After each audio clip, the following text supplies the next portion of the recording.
Good afternoon and welcome back to English in Primary Schools. First of all, I just want to say let's get the correct terminology for English in schools, in Australian schools especially today. With the introduction of the Australian curriculum, the term English is now used for both the curriculum area and the subject. It used to be called literacy. Now, however, this Australian English curriculum is divided into three strands, and one of those strands is called literacy. The other two are language and literature. Be very, very careful of the similarities and the differences between language and literacy, which are very easily confused and often are. In this module, we are looking at how we acquire the skills and the knowledge of language, of literature and literacy to enable participation not only in our schooling and future schooling, but in society in general when you leave schooling or when you're going home or you're on a tennis court or out socially. So you're using all of these skills and the knowledge that we can learn at school. For you and getting through these next 12 weeks, let's not make it longer than it has to be. Read the prescribed e-texts. Seeley, Flint, Kitson and Shaw, who believe that when reading and writing, we are constructing social relationships with others. Believe it or not, when you're looking at a book, you're actually having a social interaction, let's say, with that book from the moment you open the cover to the end. And this applies even to the smallest, shortest book that a prep child is just using to pick up. This is a dialogue they are beginning to interact with. Again, throughout the 12 weeks, make sure you watch Professor Tim Moss's various podcasts in this week.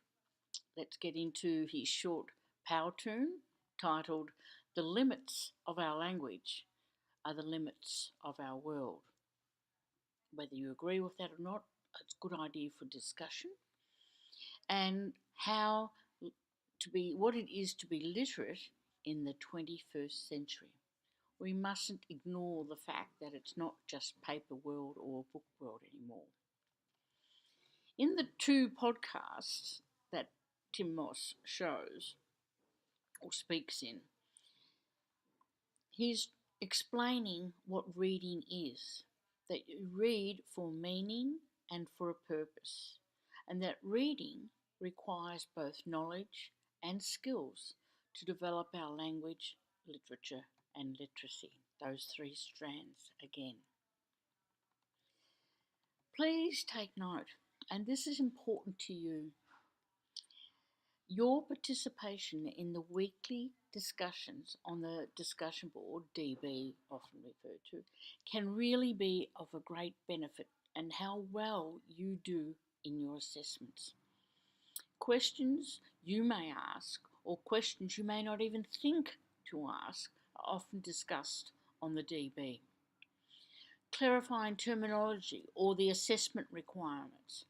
This is really important.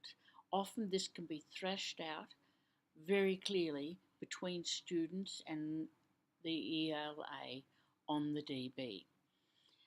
As I said, you may come across information that you absolutely need for your assessment, but you would not have thought to ask.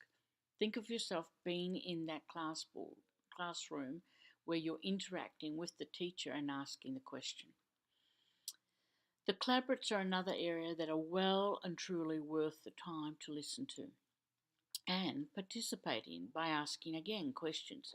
Something may come up on the night, again, that you hadn't thought of or hadn't realised, and here it is being discussed.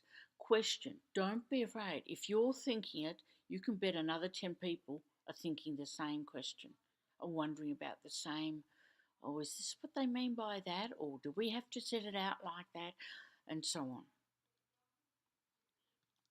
Before I finish now, I do want to turn to just you and your workspace, not just your workspace in your mind and in your head, but make sure you set up a space for you to put your computer down, have your pens and paper, and it's the same space in the same room in your house. And more importantly, allocate regular times throughout the week, whether it be a Sunday evening or a Monday night as your first point of call for that week. And then it might be a Wednesday afternoon, you've got time, 2-3 hours, and it might be Friday midday. And keep those hours, they're yours. It's as if you exercise or you're going to work. This is your work, this is your mind exercise. So have all the equipment you need at your fingertips. Have it ready and easy for you to sit at, not cluttered by other things that are hanging around the kitchen. In fact, try and avoid the kitchen, lovely family area, but don't be there. Take yourself into another place that is solely for you and your study, your reading, your writing, your talking on DB. I hope you enjoy this one. English in primary schools is extremely valuable. It leads you right into the heart of teaching, the last assessment. Enjoy. Bye.